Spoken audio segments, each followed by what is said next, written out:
Hello and welcome to episode 11 of View from the Sideline podcast. I'm Chris here and Rich is here as well. Hi Chris, how you doing? Yeah, not too bad. Yourself? Yeah, good. Good. Week, mate. They're going too quickly. Yeah, 11 already. It is going very quick. But obviously we just want to start off the podcast just by sending out our condolences to everyone that was involved in the tragic events on Saturday night. Obviously after the Leicester game, the chairman set off in his helicopter, and unfortunately the helicopter crashed shortly after takeoff. So our deepest sympathies to all of the family involved, and obviously everyone associated with Leicester City Football Club. So Rich, what's happening on this week's podcast? Yeah, so first of all, just echo what you said, Chris.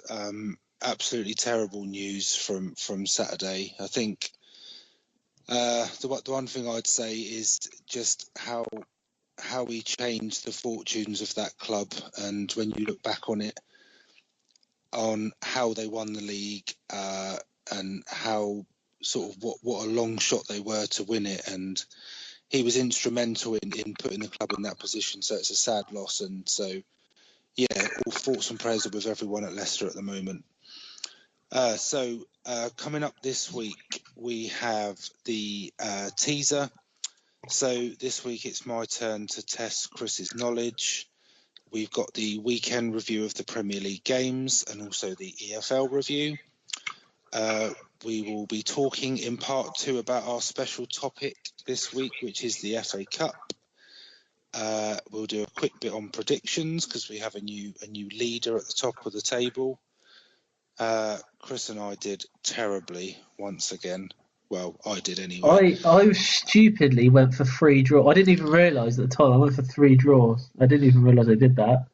I think we both. Well, we'll talk about it later. I don't want to dwell on it. We'll give it a few seconds at the end, and then we'll end up as normal with going through what's coming up next week and ways to get in touch with us.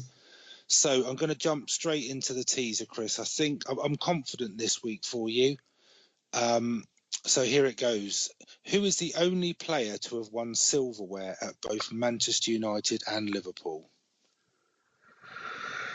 I'm confident this week for you, Chris, so don't let me down. So it's obviously, So it's obviously someone that's played for both. Well, clearly, yeah. This is gonna test my knowledge, I can tell. Got a few names quickly come into my head, but we'll see. You can have a think about it over the next hour or so, and then we'll come back to it at the end. But I'm confident for you. I'm not going to put any pressure on you, but you've just put pressure on me by saying that you're confident. I have, for which I apologise. All right, okay. So we'll get into the weekend review now. So first up, we'll go in the Premier League, and we'll start off with the early kickoff, Brighton versus Wolves. A good win for Brighton, and another goal for Glenn Murray. He's having an absolute fantastic season. It's not going to happen, but I think if he was 3 or 4 years younger, he'd probably be in line for an England call-up. I don't know what your thoughts on that would be, Rich. Yeah, I wouldn't disagree. I mean, I think that goal put him joint second in the leading scorers in the league. Yeah. I think he might be level with. Well, he's the top scorer of English players anyway in the Premier League. Yeah, so I think he's got 6 now, which puts him level with Aguero and Mane. So, I mean, that's decent company to be in. I think the first thing with Murray is that it's good to see him out there again after what happened last week away at Newcastle. So he's obviously recovered from that. Yeah. But, a good win for Brighton. But second defeat in a row for Watford. For Wolves, sorry. What am I talking about, Watford? For Wolves, which, considering I've been bigging them up the last sort of the couple of weeks before, because I thought they were playing some good stuff. But yeah, that's their second defeat in a row. No goals scored either. Whereas Brighton, on the other hand, that's their third 1-0 in a row. 3 clean sheets. You can. Yeah, absolutely. You know, and I think they are tight at the back. But I was. I don't know if that was a surprise. I mean, I think Wolves probably edged it on the stat sheet, but they had a lot of chances. They did have chances, and the Brighton keeper Ryan did make some good saves. But like you said, another win for Brighton, and all these wins will rack up, and they're in a good position. It's a bit like Newcastle last week, where you could kind of say that Brighton did a bit of a smash and grab by. Yeah. I think they've defended well again for the second week in a row. Last week against Newcastle, how many shots was it last week? Newcastle, like 20 something shots. It was 20. It's crazy. If that might be the style of play that they're looking for, just defending, and then when they get that one chance, just making sure that they take it. But I think he's did a good job, Chris Hughton. I think he's done a good job at Brighton. Yeah, I mean the win lifted Brighton up to 11th, so they're only a point behind Wolves now. So, and if you think of what a good season Wolves have had, I know they came up, but Brighton will be fine this season. Yeah, definitely. They'll get enough points to stay up. But I mean that's a good win for them. It was, yeah. So on to the Fulham Bournemouth game. I think it's the same with this one. When I saw the scores coming in on Saturday, I did think to myself, I thought, we're pretty much going to be saying the same thing about each of the teams. I think to start off with, I think Bournemouth, it was a very good performance from them. But what I was shocked by, this is the 12th league game, and this is the 12th different back four that Fulham have played with this season. They've not had. I think I heard that. They've not played with the same back four in any of the games this season, which to me says that he doesn't know who his best players are at the back, and I don't think it's helping those players playing with different players each week. I don't think it's helping them at all. No, absolutely. But really, do you not think after sort of 10, 11 games that he should know what his best back four are? Or do you think it's because they're so bad at the back that's why he's making constant changes? Yeah, but I don't think they're getting that time to adapt as a unit at the back, and I don't think it helps them, to be honest. I think by the fourth or fifth game he should know who his best defenders are. Yeah, I agree with you. Yeah, I agree with you. It was. I don't think Callum Chambers played at the weekend. No, I don't think he did. I mean, there's one change there, but I don't know what it is with Fulham. To be honest with you, Chris, it's just. I think that's. I mean, we're just adding numbers each week for the amount of goals that they've conceded. That's 28 now, so it's just under 3 goals a game that they're conceding. Which you just can't do that. I thought they would be okay at home. Well, to be honest with you, to be honest, their form home and away seems pretty poor. On Saturday, they started pretty well Saturday, but then they gave away a penalty, and then it literally just cascaded from there. And the Kamara dive, it was awful. It was one of the worst dives I've probably ever seen. Pretty horrendous. It literally it's just embarrassing. The problem was the referee booked him, so now they can't take the action that they can take if he hadn't been booked. So he hasn't really he's been given a yellow card, but I wouldn't say that's a justified punishment for him. But no, but I know we've mentioned this before, but that's where I think that law is probably maybe slightly outdated. Oh yeah, how that you can. We all know the punishment for sort of simulation is a yellow card, but if that's the only punishment you're going to get because you can't get anything retrospectively, then there's no deterrent not to dive, is there? Yeah, I think I think even though he's been booked, like you said, I think that he should still be punished further. But Bournemouth played some really good football. I really like this Brooks that they've got. This kind of the midfielder that they've got, who's just come up through the youth team. He looks really good. I think he's scored in his last few games as well, which is good. But he's only young, isn't he? Yeah. I think he's 21 years old. Yeah, but is this the downfall for the Fulham manager now? Do you think they'll stick or twist, or do you think they'll get rid of him? I think they have to wait till sort of January at least. Yeah. But I just give you a comparison here. So the last 4 games of these two. So Bournemouth beat Palace 2-1, beat Watford 4-0. Then they got 0-0 at home with Saints, and then obviously beating Fulham 3-0. So they've kept 3 clean sheets in a row. But if you compare that to Fulham, so Fulham lost 3-0 to Everton, 5-1 to Arsenal, 4-2 to Cardiff, and then 3-0 to Bournemouth.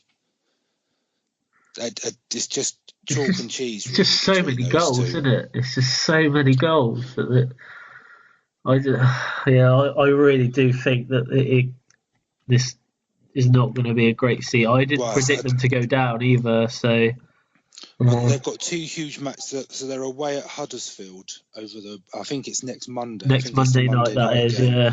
And then after that, away to Liverpool. So they need to get something out of that Huddersfield game, I think.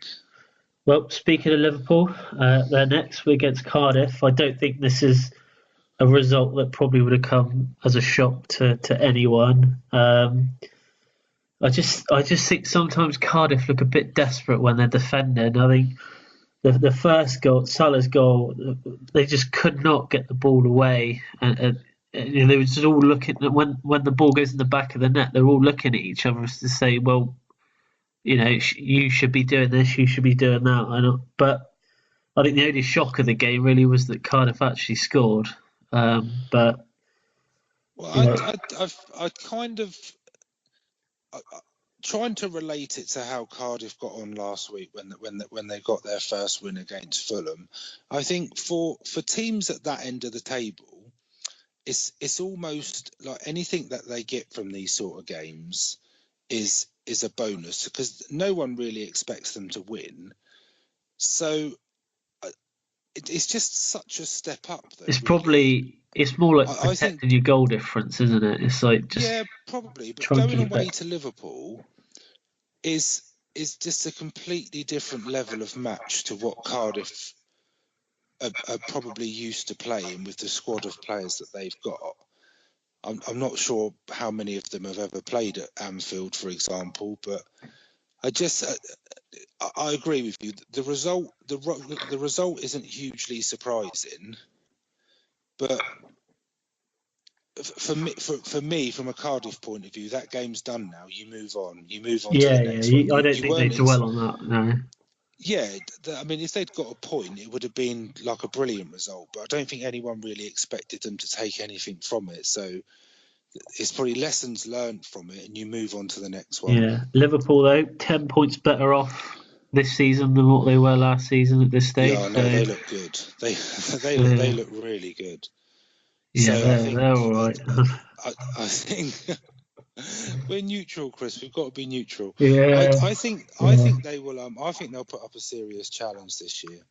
I really do.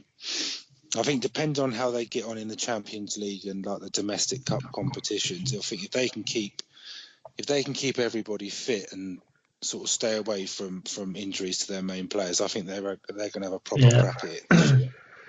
So next up is the Southampton Newcastle game. Not really a huge amount to say about this game, other than that the Southampton did have 22 attempts on goal. And even Mark Hughes said after the game that he, in his interview, he said that Southampton have to be more clinical in front of goal. That was his actual words. So, to be honest with you, Newcastle didn't actually play that bad. Southampton did have a lot of shots, but they, from what I saw, quite a few of these shots are from outside the box. So, I don't think that really says I a mean, lot about the game, but not. I kind of think it. I kind of think it had a 0-0 written all over it, to be honest. But I was talking to a Southampton fan during the week, and their assessment of it was that Saints played okay. They just struggle a bit when they get to the final third, but Newcastle were absolutely terrible. And again, without running the risk of saying the same thing every week, if that's a fair assessment of the game and Newcastle were that terrible, then Saints need to be winning that game. Do you know what I mean? I see. Yeah, definitely. And that's kind of my view on it. I can't remember. Correct me if I'm wrong, Chris. I can't remember Newcastle having a shot on target. I think they have one, maybe might not even be that. Okay, Might have been one shot that they had. I don't know. Well, we'll give them the one, but still, Saints should be winning games like that. I think. I mean, that's two 0-0s in a row now, and I think that's 3. Yeah, because they lost to Chelsea, didn't they? 3-0. Yeah. And even before that, sorry, I'm gonna have to check this, but I think even before that they played Wolves, didn't they? And they lost that 2-0. So that might be 4. It has been a while since they scored. I'm just gonna check my stats here. Yeah. Chris. Bear with me one second. Again, there's no win for Newcastle. We'll just have to see what happens. 5 games without a goal for Saints. So Liverpool, Wolves, Chelsea, Bournemouth, Newcastle. 5 games without a goal. Have you got who they've got next week? They have got. Bear with me. I'm just going to check with the fixtures department. Oh, you're joking! Man City away. That's their next. Gee. Yeah, that's just the game you need to get. Yeah, absolutely. I'm going to put an early prediction on this one, Rich. I don't think they're going to score. No, I don't think Saints will score. But it's the same old with Saints. Same every week. I think they need to sort of reassess their expectations. I think because they need to. I think my summary of them so far would be they're lucky there's 3 or 4 teams in the league that are worse than them at the moment. Otherwise, I think they'd be bottom. Definitely. So. Okay, so we'll move on to the Watford Huddersfield game. Huddersfield now bottom of the league. Again, I think their defending comes into question, especially for the first goal for Watford. How on earth can one player get around 4 of your defenders, 2 of your midfielders? And he literally touched the ball twice when he took it round them. I watched that goal about 5 times, and I could not believe he got through. It's defending like that will probably cost them. I think it's the same for the other teams in the bottom 3. You can't defend, and especially with Watford. I mean, Watford are a good team going forward. They're always a threat, and especially at home. And if you're bottom of the league, you almost need to go away in a game like that and just keep it tight, don't you? Just not make mistakes, concentration, that sort of thing. They did the complete opposite to that. Kill you. It was the complete opposite. But they did have some good chances, Huddersfield, in the first half. And Foster made some good saves. So, but I just. Like you said, I think it's defending like that will probably cost them this season their place in the Premier League. Yeah, and they're always playing catch up, really, aren't they? Yeah. Their lack of goals, they're always chasing games because they always seem to go behind. So after the game, the Watford manager came out and said that he had the best squad of players in the Premier League, which is. Did he really? He actually said that. Yeah, he did. He said that he had the best did he squad mean of the players. best squad of players Watford have ever had in the I have Premier no League? idea. He said, but from what it sounded like, he was saying that he has got the best squad in the Premier League. Okay, to save himself from sort of being carted away, I think we'll say that he meant the best Watford squad in the Premier League. Otherwise, there might be some questions asked. Yeah. Okay. So Well, I think we'll have to go with that option. We'll move on after that, I think. And it is the Leicester West Ham game next. Obviously, what happened after the game is just an absolute tragedy. But we will go through what happened during the game. It almost just makes it insignificant, doesn't it? Yeah, Really, that's what I was thinking when I was watching the game. It was hard watching the game, knowing what had happened after the game. I think even Gary Lineker said after match of the day, he said that was one of the hardest match of the days he's ever had to do. Obviously, with him being linked, he is linked with that club. So yes, but the only really thing that I wanted to talk about was Noble's tackle. It's quite a nasty one from Noble, and he is known for doing this as well. He's done it a few times over the last sort of couple of years, just going in with his stud showing. I just don't understand why players do it when they're so close to the referee. It just boggles my mind.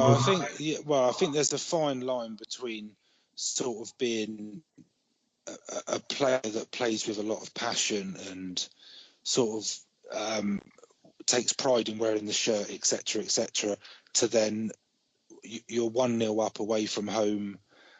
You probably, I mean, in my opinion, they were sort of in control of the game. I mean, they were. They were on top of the game at the time. Yeah, I mean, it wasn't. I mean, at 1-0, you're never sort of totally safe. But I'm not. I don't know. I think when he looks back at it, it's probably not his best decision at that sort of time in the game. And then they're playing for sort of 55 minutes with 10 men. They did so well. They did so well as well to hold Leicester. Well, they held on to the last minute, didn't they? Yeah, and then it was just from Noble's perspective, it's almost like he got away with it, if you know what I mean. And then, it was quite and then they get one in the last minute. Lucky goal as well. It took quite a big deflection, but yeah. But I think even though they drew that game, I think West Ham will probably be happy with a point. I think. Yeah, I think they probably would have taken a point before the game, to be honest. So next up, the Burnley-Chelsea game. So I've got quite a lot to say about this game. That does surprise me, Chris. One being, as a Chelsea fan, even I am quite shocked on one, how well we're playing, and two, we haven't lost the game. I think that's his 10th league game at Chelsea, and he's still not yet to lose, which makes him have the best start of any Chelsea manager. And last time Chelsea went 9 games unbeaten at the start of the season, the last 2 times that's happened, they've gone on to win the league. So you never know. I think Chelsea look different this year. I know they've got a new manager. I mean, I think Jorginho makes a huge difference to Chelsea, really. I mean, I quite like Fabregas, but I think Fabregas, from what I've seen, is almost taking like a squad role. He's been on the bet. He's only played, I think it's like 20 minutes all season in the league. Yeah, but I think Jorginho is almost like the next generation of like the Fabregas sort of player, if you like. That's exactly why they've brought him in. At times they've looked a bit wobbly at the back, but I still say there are overall. I think they do look pretty solid, and they look. Oh, I hate to say it, Chris. They look pretty good going forward, to be honest. And I'm surprised by Ross Barkley. So yeah, I was going to say this for me when they signed him in January.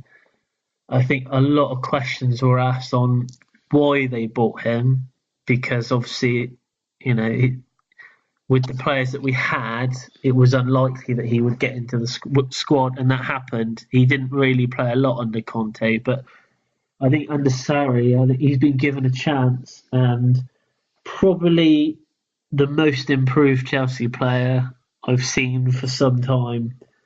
And, I think he's really turned a corner this season, and it's because he's playing. That's all he needed was just game time. And, he's the thing is, at the moment we have got quite a crowded sort of midfield, but he was picked over Kovacic this weekend. So and I would probably assume that he'll probably start tomorrow night in the Carabao Cup against Derby. I'd agree. I was a bit surprised when he went to Chelsea, if I was honest, and in the back end of last season when he didn't really seem to be getting a game, but he's absolutely taken his chance. Definitely. And I think he's sort of at his form when he was at his best at Everton, if not slightly better. I think it's probably the best he's been playing. Oh yeah, definitely. For a long time. I think getting called up for England has helped him as well. I think it's given him a bit more confidence. He looked so much more confident on the ball. At the start of the season when he was playing, he was, some of his passes weren't great, but now, he set up the Morata goal at the weekend. He got a goal for himself, and he just looks like a completely different player. But it really pains me to say this, but I think the only thing that will stop Chelsea from winning the league this season is just the depth of the squad that they've got. They've got 14 really, really good players. Other than that, I don't really. Sometimes when you look at the bench, you look at the bench, you think, is there anyone on that bench that could change a game if needed? I think that's the only thing I would say. But I mean, Hazard didn't play, did he? He wasn't. Yeah, he was. It was so they weren't sure whether he was going to play or not because he picked up a back injury a couple of weekends ago. But I think he's still recovering from that. From what I've heard, he was fit enough to play on Sunday, but they didn't risk him. I think he'll probably get a cameo appearance tomorrow night in the Cup, but we'll wait and see. Okay, but let's move on from Chelsea, Chris. I think we're giving them far too much praise. I could talk about him some more. All right, we'll go up. We'll move on to the Palace Arsenal game then. My team, Palace. Yeah, your team actually scored a goal at home for the fans. Yeah, but 2 penalties. The thing is with this game was I think both penalties were penalties. I don't think even Arsenal players were really that surprised that they were given. I think the first one was a stonewall penalty. The second one, I had to watch it 2 or 3 times. He's looking for it, I think. Zaha is looking for it. He's absolutely looking for it. But if you look at it, if you look at it in real time, I don't know if it's because it's Zaha, but you think, it looks a little bit theatrical. But then when you see it a couple of times from different angles, then I think, yeah, it is a penalty. But do you think this is because, obviously, Xhaka, he was playing at left back, so he's not... I know he played left back on Thursday night in the Europa League, but do you think that he isn't a defender, he's not a left back? No, but I think established left backs struggle against Zaha. So I mean, yeah, I see. Yeah, he's certainly going to struggle. But he did score a good free kick though, Xhaka. I will say that the free kick was very good free kick, well hit. And I would, it's a hard one. So the build up to the second Arsenal goal, I think there was. It does look like Lacazette has handled the ball in the air. I don't think he's done it on purpose, but he's definitely hit his hand. I know.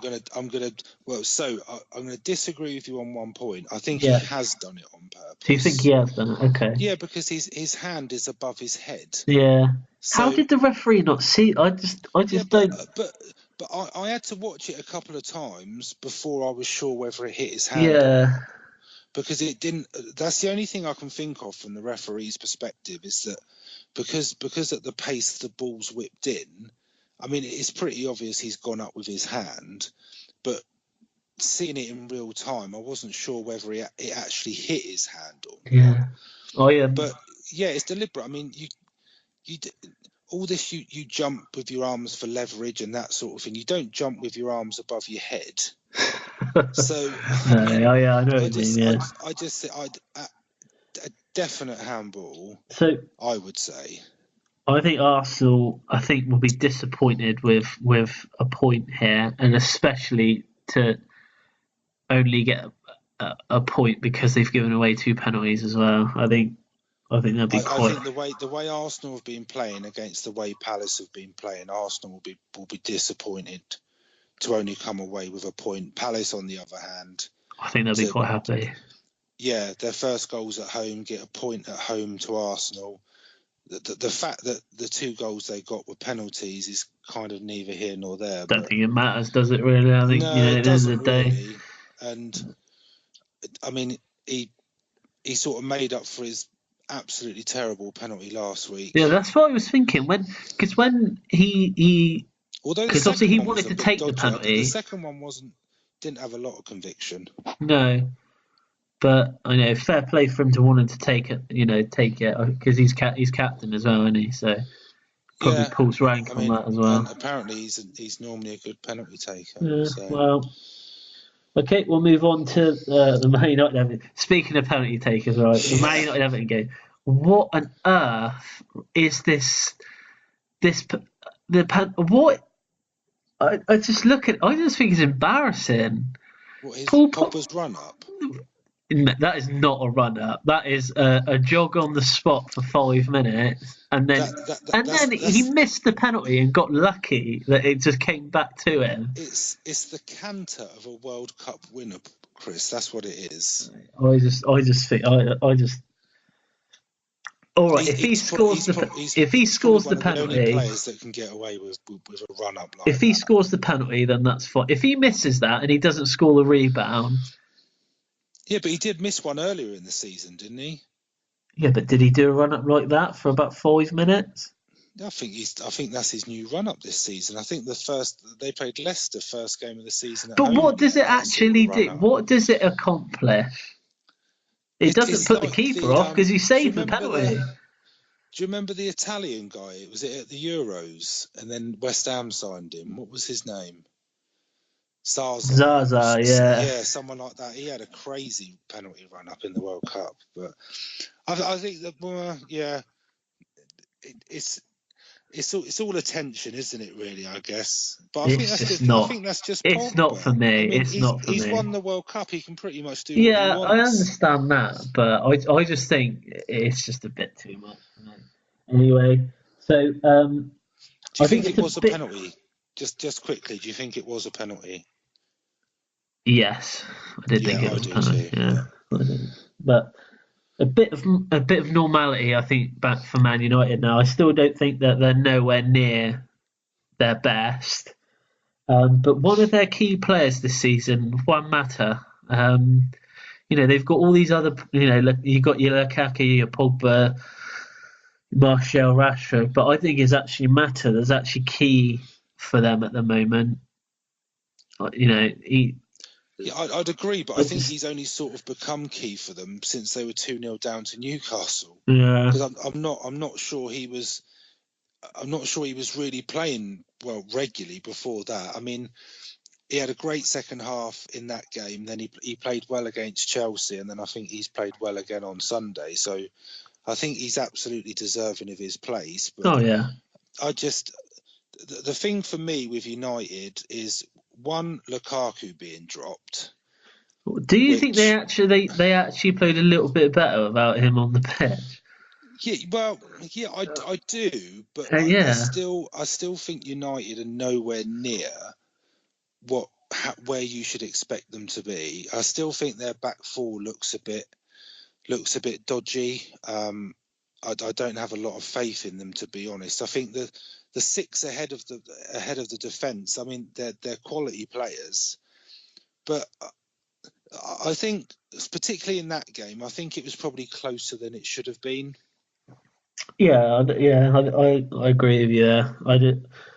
I just can't get over that penalty. If he was playing for Chelsea, it would be the best penalty lineup ever.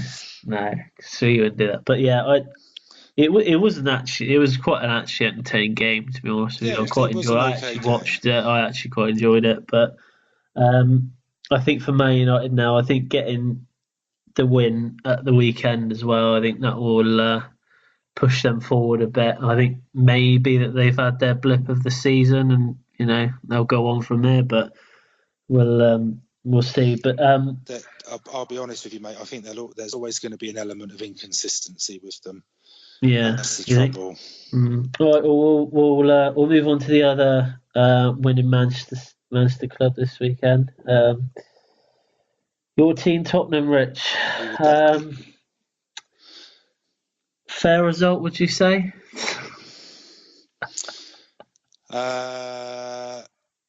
Yes, I would. I think there's a couple of things from this game, and for the first time in quite a while, I've actually quite disappointed with Spurs, to be honest. And it's not necessarily the performance. I think the whole fact that the game was played at Wembley with the pitch in that condition, with the NFL branding still all over it, was a bit farcical, to be honest. Quite weird, wasn't it? It was, and I know there's been a lot of comments on social media about it, and even to the extent of some people suggesting that Spurs should have points deducted. I wouldn't necessarily go that far. I think from the point of view of the game, I thought it was relatively even, to be honest. I think City probably had the better of the chances. I think Spurs had a lot of possession. I think that the pitch didn't help at all. It didn't help for sort of a fluent. Didn't really help Man City either, did it? But it didn't help either, Tim. It didn't help the spectacle as a game of football, the pitch at all. It was just so cut up. I think from a Spurs point of view, I thought Harry Winks was good when he came on. I thought Sissoko played okay. I thought it was good to have Dele Alli back and Christian Eriksen back playing. But Lamela missed, well, in my view, a sitter at 1-0. I think if that goes in, I think it with 25 minutes to go, it changes the complexion of the game a bit. Probably gives you a bit of a boost as well, and you might have gone on to actually win the game. But I don't think City were at their best. I don't want to keep going on about the pitch, but if I'm honest, I kind of feel like Spurs got what they deserved. It's hard to say as a Spurs fan. But it was very this Manchester City performance was very similar to when they played Liverpool a couple of weeks back. They didn't play great. You would probably call it a professional performance from them. They got what was needed to be done. Yeah, absolutely. They did what they needed to do to win the match. They got the early goal. I mean, they sort of shut Spurs out pretty well, but I hate to say it. I just think from a Spurs point of view, I think the whole stadium thing's getting a little bit embarrassing now. So, is it now next year? I've heard different things. So they've officially announced that all home games up until the end of December will be played at Wembley. What happens after that, we'll just have to wait and see. So they've got another sort of two months at Wembley, but I don't know. I just wish they'd sort it out. I don't think it helped them at all. No. The state of the pitch, the whole sort of hype that surrounded it. It hasn't done them any favours. And with what's gone on at Real Madrid, I know there's a lot of talk about about Pochettino, and I know Gary Neville. I think it was Gary Neville said that he thinks that he's taken Spurs as far as he can. I hope he doesn't, but it wouldn't surprise me if he left.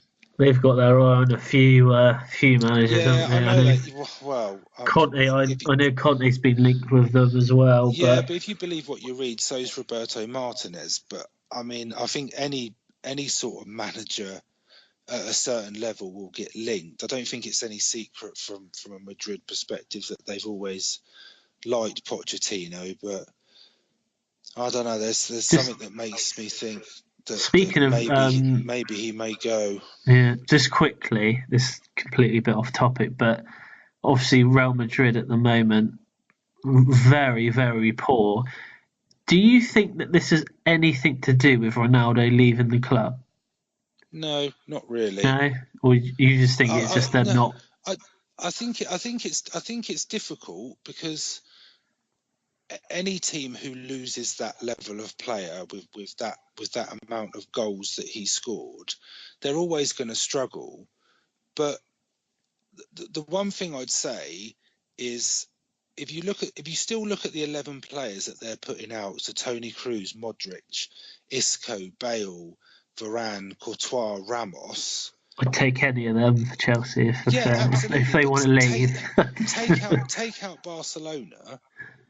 They are still far and away the second best team in that division. Yeah. Without a shadow of a doubt, they are the second best team in that division. Even Barcelona without Messi. I mean, add Ronaldo to it, he makes them closer to Barcelona than they probably are at the moment. Yeah. But no, I don't think that's the sole reason. There's still work. So did you know that this is the first El Clasico that neither Ronaldo or Messi have played since 2007? Yes, I did hear that. Crazy, isn't it? Crazy. Yeah. But anyway, that's for the Spanish podcast. Yeah. Anyway, that was the Premier League review. So we will now move on to the EFL. Rich, you have the Championship.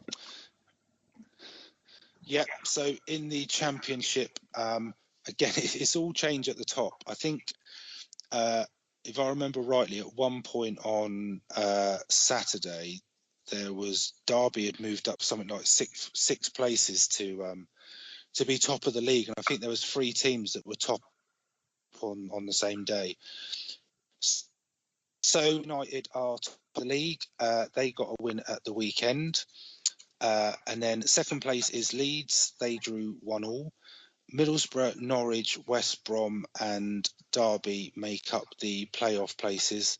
From those 4, it was only Norwich that won at the weekend. They got a 1-0 win against Brentford. Middlesbrough and Derby drew 1-1 in the end. I think that was the early kickoff on Saturday. I think Middlesbrough got a late equaliser in that game. So I think that was the point where Derby were top of the league, because it's only 4 points separating the top 6, which just goes to show how close it is. And below that, there's 4 teams all on 23 points, including QPR, which really surprised me. Because they had a terrible start to the season, but they've won 4 of their last 5, and Birmingham. So Birmingham have also won 4 of their last 5, and they're sitting 9th. So it's tight at the top. Kind of as you were at the bottom. So Ipswich prop up the table with their 3rd defeat in a row. They lost 3-0 away at Millwall. Hull are second to bottom, but they did pick up a win over the weekend. They won 1-0 away at Bolton, which was one of our prediction games. Reading are 22nd, so they take up the last relegation place. They lost at the weekend. And then just above them is Rotherham, who have drawn their last 3 games. So Ipswich are now 5 points adrift of the of safety already. They've won a bad season, aren't they? I see they set their manager, didn't they? Set their manager at the weekend. Yeah, I think they did. Yeah, they've only won one game this season, and they've got a goal difference of -14 after 15 games. So what happens when Mick McCarthy leaves? You get in trouble. Yeah. So it's a shame for Ipswich. But moving on to League One, so Portsmouth are still top, but they did only get a 1-1 draw away at Accrington over the weekend. Peterborough are now within 2 points of them. They won at the weekend. They beat Burton Albion 2-1 away, so that was a good win for them. Sunderland got their 4th win in a row, so they're 3rd. They've still got the game in hand, so with their goal difference, I think if they won the game in hand, they'd actually go top of the league. Barnsley and Luton are in 4th and 5th. They both won at the weekend. And Accrington Stanley are in 6th after the point they picked up. At the bottom, it's not good news for Bradford or Wimbledon at all. They've both lost their last 5 games, both losing again at the weekend. Plymouth are up to 22nd. They beat Scunthorpe. Sorry, just checking the score. They beat Scunthorpe 4-1 away at the weekend, which is their 2nd win in a row. So they're off the bottom. And Oxford also won at the weekend. They beat Shrewsbury 3-0, so they're 21st. Do I mention Bristol Rovers so you can boo, Chris? Can if you want. Bristol Rovers. That was when you're meant to boo. Oh, boo. So Bristol Rovers lost 1-0 to Barnsley at the weekend, so they're only outside of the relegation on goal difference. Yeah, so that's Championship and League One. Okay, so in League Two, it was a bad day for the teams at the top of the table. Lincoln went down to a 1-0 defeat against Colchester, but they do remain top. MK Dons remain 2nd, even though they could only draw away to Mansfield 1-1. Exeter are in 3rd. They lost 2-1 to Forest Green. And 4th place Newport drew 1-1 with Morecambe. So none of the top 4 picking up a win. So Colchester are up to 5th now after they beat topside Lincoln. And Forest Green, who beat Exeter, up to 6th. And Tranmere make up the last playoff place after they beat Crawley by 5-1. So the bottom of the table, Macclesfield lost 1-0 to Cambridge, so they remain bottom. Macclesfield now 5 points from safety. The other team fighting relegation, Cheltenham, lost by 2-0 at home to Stevenage. Only 2 go down in this league, so there is only 2 teams there. This is a special mention. Rich, you listening? Special mention? I am listening, yeah. So this is a special mention to the Yeovil fans who made a trip up to Carlisle at the weekend. Obviously, the furthest away you could probably go for a football match in England. They actually came out winning that one. Yeovil won 1-0 thanks to a 96th minute winner. So, yeah. Worth the trip. Happy days, yeah. Let's hope they didn't leave before the final whistle. That's what I was thinking. I was thinking, mate, imagine if they left, like on the coach. The coach was like, yeah, we're going to have to leave. Oh, we've missed the goal. But yeah, good win for Yeovil, that as well. So I think that pushes them just above mid-table now. So, around where I thought they'd probably be. So, not too bad. So that was the EFL review. So that is the end of part 1. In part 2, we have the special topic all about the FA Cup and the appeal of it. We'll also touch on predictions and what is coming up next week. So we'll see you in part 2.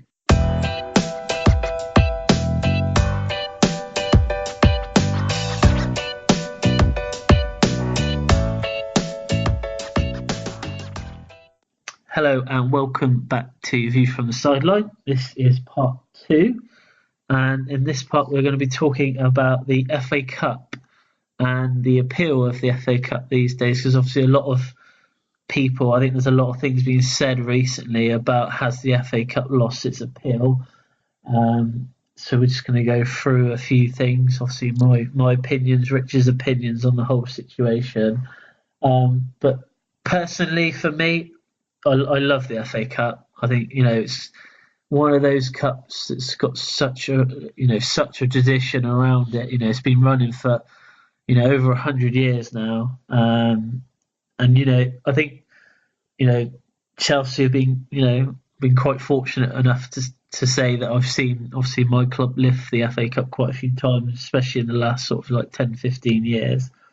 But yeah, I love the atmosphere of FA Cup games, especially when you're sat there watching two non-league sides on telly fight for a place for the first round.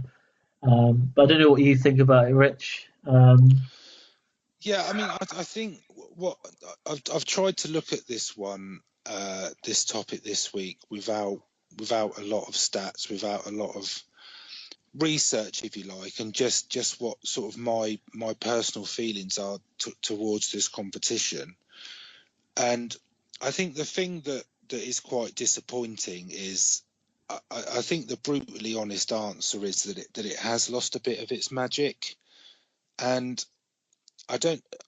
I think that's more a financial side of it. I think that teams at different levels within like the football pyramid absolutely look at the FA Cup in a completely different way. I think if you look at the teams that are sort of in the tournament at the moment in the first round proper, or like the sort of part-time teams that are going through the qualifying rounds, they're to them the magic is still there with the cup, and to get as far as you can, to have a good cup run, to get as close to the third round as possible, and then hoping that you draw like a team in the Premier League. It's still absolutely there, but I think quickly on that, one of my highlights for the FA Cup is the draw. I don't know what it is about the draw, especially the third round draw. If you've got like quite low league teams in there, I quite like it if Chelsea got someone like, I don't know, someone from non-league. I think that's what makes the FA Cup. I think big sides playing. I agree with you, but I think it probably makes it more because you're almost happy for the other team that they've got a big draw. I think if Chelsea, for example, if you're a big club in the third round draw, whether you get a non-league side or whether you get another Premier League side, you're probably not going to be putting your first choice team out, realistically.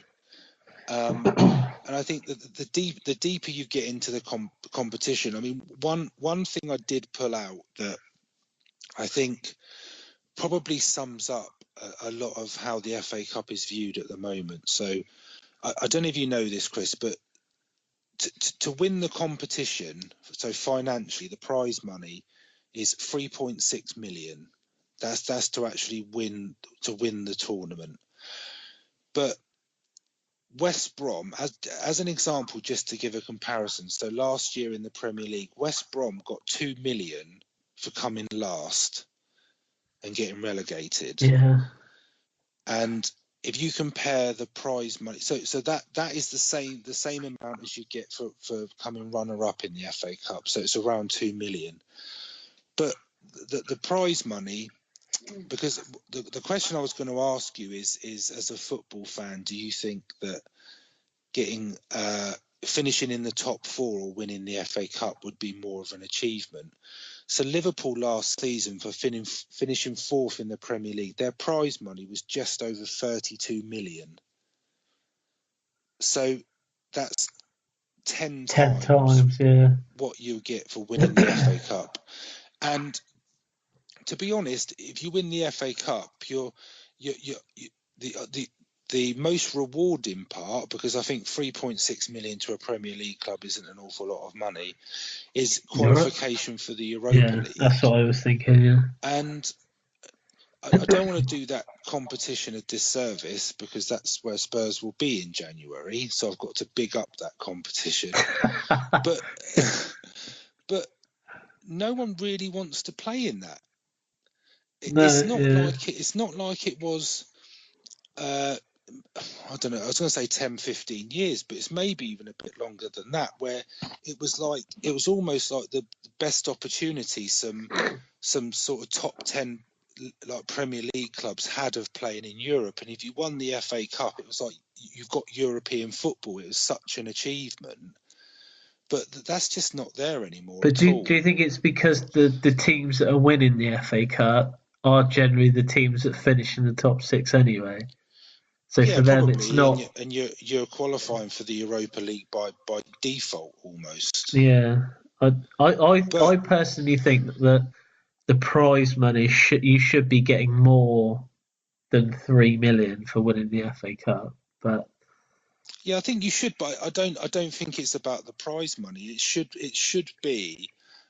People from football fans from all around the world will watch the FA Cup because it's the oldest club cup competition in the world, and it's got the nostalgia, and it's got the reputation.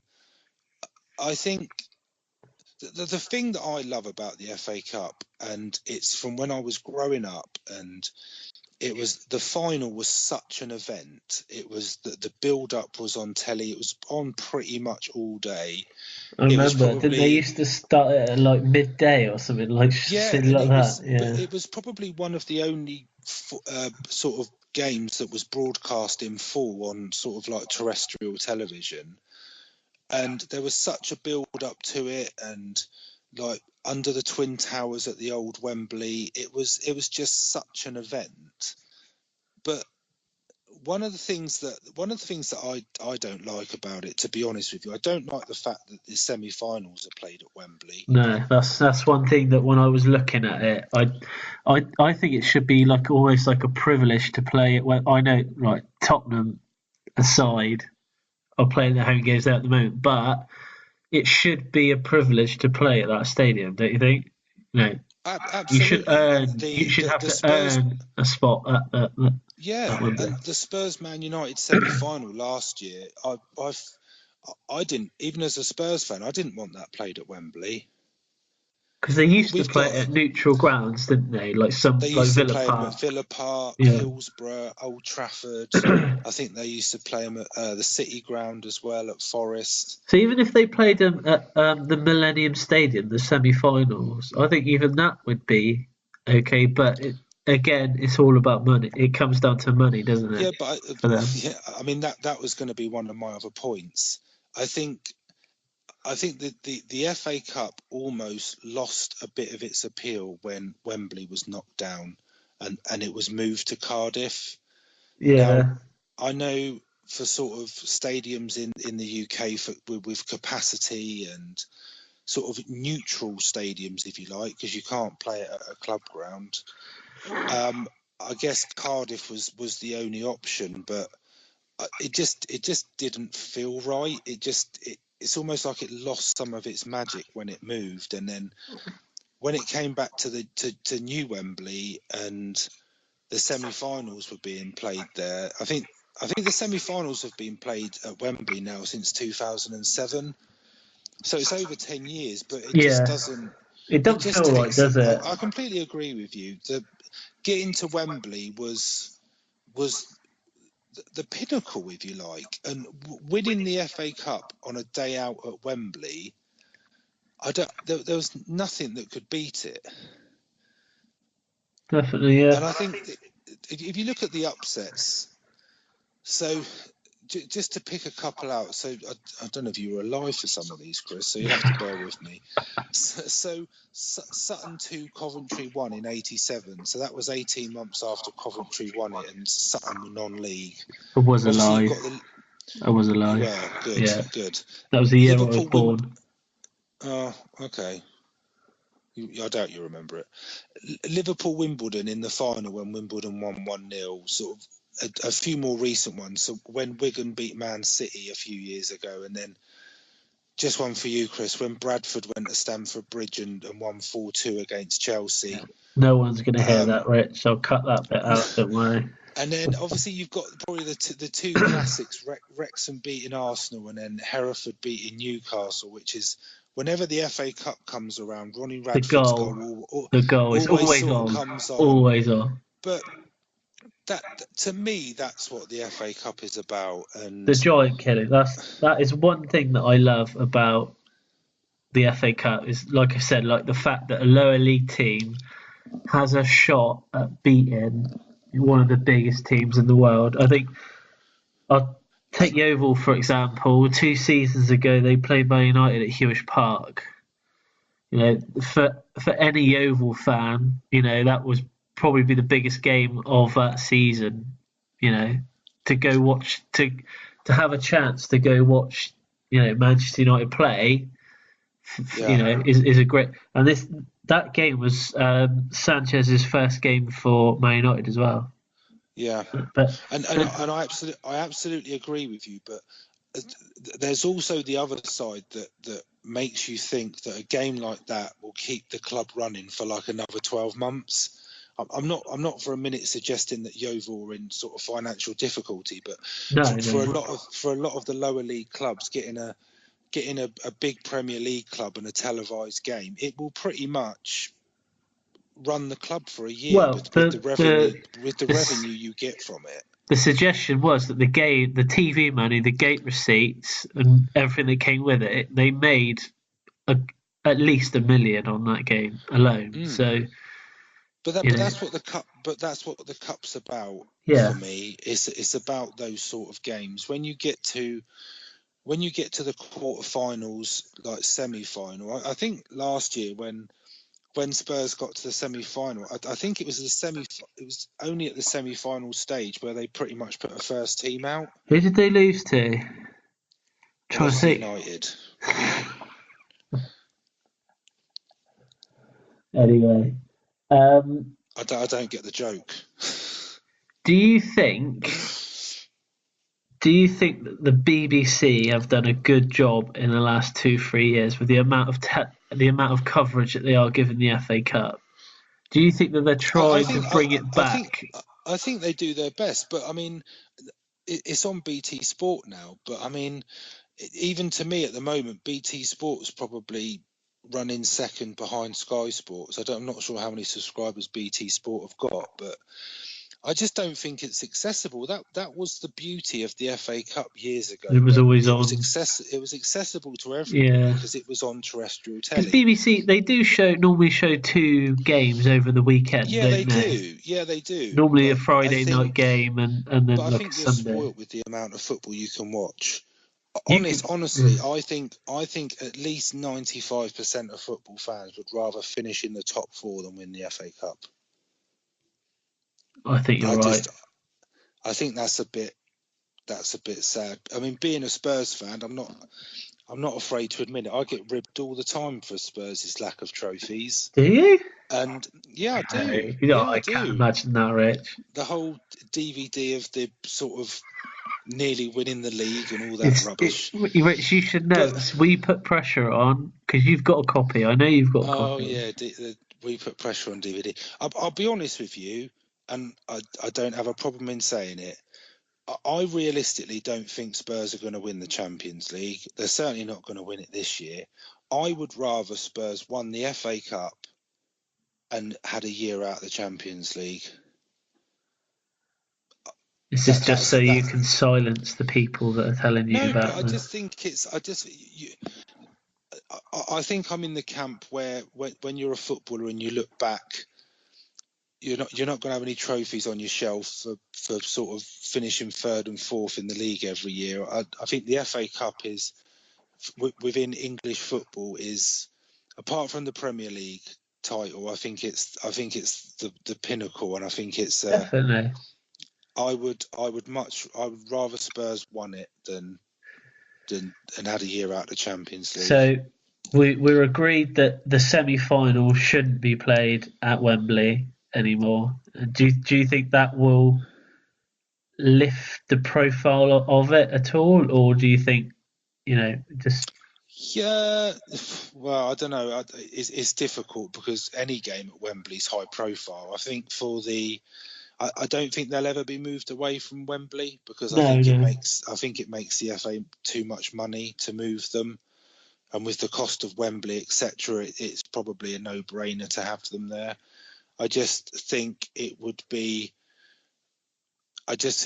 nice to move those games sort of to a neutral venue where it then means getting to Wembley is that much more special.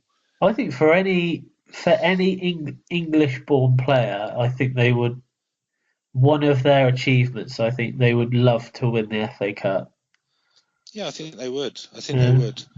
And I think just as a Spurs fan, because I remember watching the semi-final last year that was obviously played at Wembley, and to me it didn't feel like an FA Cup because you see Spurs play at Wembley every other week. It just felt like a normal game. It didn't feel like a semi-final it's at all. A fake atmosphere almost, isn't it? Yeah, that was. I found that took the edge off the game a bit. Really, a lot of the build-up was around the game should be moved because technically it's a home game for Spurs rather than this is the semi-final of the FA Cup. What a load of rubbish. Yeah. It's a shame. It's an absolute shame. I think we all grew up. Well, our generation grew up on the FA Cup being the sort of the bee's knees of English football, and I just think that's diminished a bit. And I just how soon before the FA Cup draw it goes digital, Rich?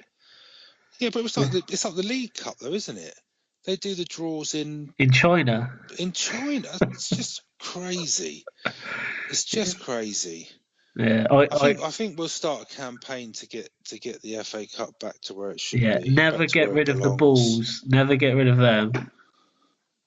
The what? Sorry. The Bulls. Never get rid of them. No. For the draw. It's part of the history. Yeah. It's part of history. I mean, yeah. I will stop what I'm doing to watch the FA Cup draw. I won't stay up late to watch the Carabao Cup draw in China. The best FA Cup draw I saw was when I was living in Southampton, and Southampton I think they came out third. They were the third ball to be drawn, so they were at home, and there was still probably 60 odd balls left in the pot. And I was just thinking in my head, just get Yeovil, and I could go to St Mary's and watch Yeovil play in the FA Cup. And what happened? Yeovil popped out. Great. So, yeah, that's what it's about, though. Yeah. It's not every day you get to play a Premier League club, or you get to go to a Premier League. Still waiting for the day that Chelsea play Yeovil, and hopefully, I will get to see that one day. But. Well, who do you support? Yeah. That's the issue you've got with a lot of football, Chris, because you support so many teams. I get my 50-50 shirt out, Rich. Yeah, when Chelsea do a pre-season tour of Australia, I mean, you're in trouble with all the A-League teams that you support. Hey, don't be knocking the A-League. I don't know. I was covering that at the weekend. It must be difficult. Yeah, but anyway, I have got a quick story for you, Rich, about the FA Cup. Okay. So first off, did you know that the first FA Cup had a Scottish club involved in it? Did you know that? I did not know that, no. It was Queen's Park. They were invited to join the FA Cup. Not many teams were involved, let's say this. There was 5 rounds at the time. The rules were a little bit different back in those days as well. So in the first round, Queen's Park were drawn against Donington School.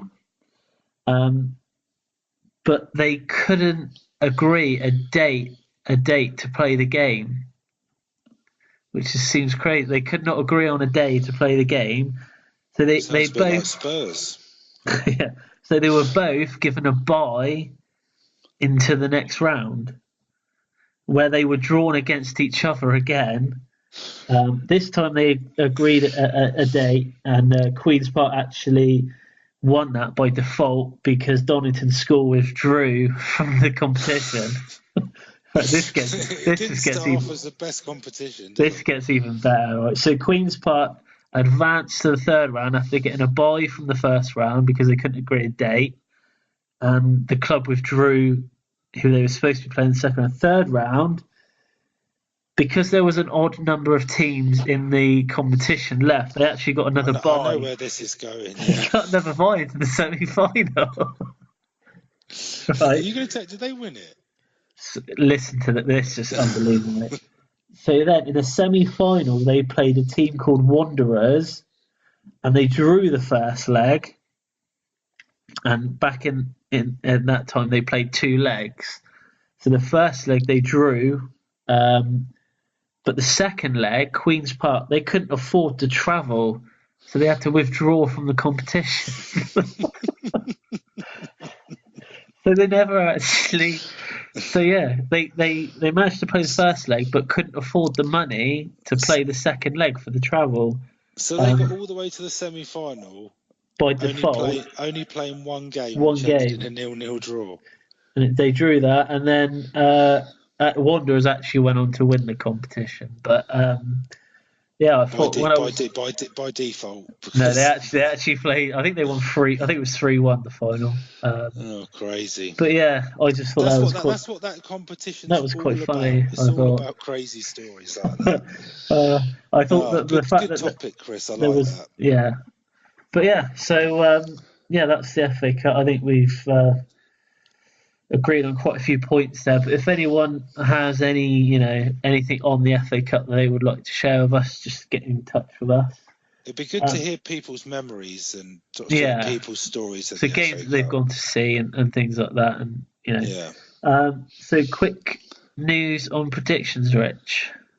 Yeah, so as we mentioned earlier, we've got a new leader at the top of the predictions table. It's my brother-in-law, Jamie, who got a whopping 30 points. Never going to get that. I'm never going to catch that. Which I think you and I have both scored 30 in 1 week earlier on, Chris, but obviously because ours is done by average. Our averages just don't. Yeah. Mine's dropped completely. I think I'm second last at the moment. So... and this week's guest predictor, Chris, is none other than my beautiful wife. Yeah. It is. Yeah. Both, so hopefully, we're both putting ourselves in a perilous position, getting our wives to join in. You lost to your wife, so hopefully. I did, and I have no doubt I will also lose to your good lady. So. Well, yeah, I don't hold up. She knows nothing. When I sat with her and I got her prediction, literally, like, she was clueless. Like, I see you've both gone for a Bournemouth win over Man United, which was quite interesting. Yeah, her reason behind that was because they're more local than Manchester United. Yeah, so. That's good a reason as any. Yeah. So a copy of this week's predictions with Vicky involved are on the website. And we'll be putting them on social media tomorrow, so you'll be able to look at them then. But like I say, they're on the website with all the previous rounds and the current table with Jamie sat at the top. Yeah, congratulations to Jamie as well. Yeah, 30 is going to be a tough score to beat until Vicky gets like full marks or something. Yeah, never mind. Well, you never know. Never know. Someone may do one day, but 30 is a very, very competitive score. So someone's going to need to do well to beat that. Yeah. So next week, Rich is not with us. And it's nothing to do with predictions. No, he's not ashamed. But yeah, we will put on Facebook and Twitter all the details for next week's podcast. But other than that, Rich, I believe you want to talk about the website quickly. Yeah, so just the website's we've been going really well. So we've been getting, I think 100+ hits a week, which is really good. So we're obviously really grateful for everyone that's going on there to look at the details about the podcast. We've got two blogs on there at the moment. One's about the rapid rise in transfer fees, and then also about Abramovich's time at Chelsea so far. We've got another one that will be going on this week, which is our views on the World Cup campaign for England. So that will be going on in the next couple of days. Like I say, all the predictions are on there. We've also added some bios on there, Chris and I have, which will be up within the next couple of days, just so the listeners can know a bit more about us, I guess. So it's a very fetching image of me as well, I must say. Yeah. You kind of look like Sue Perkins. I thought more I thought more Clark Kent, but all right, we'll go with Sue Perkins. So yeah, for those who haven't seen it yet, Chris and I have had avatars of ourselves made, which is quite amusing. So they're on the website, and like I say, we'll be adding the bios, and the new blog will be on there in the next couple of days. So go onto the website and take a look. So that's it from me, Chris. So good luck next week.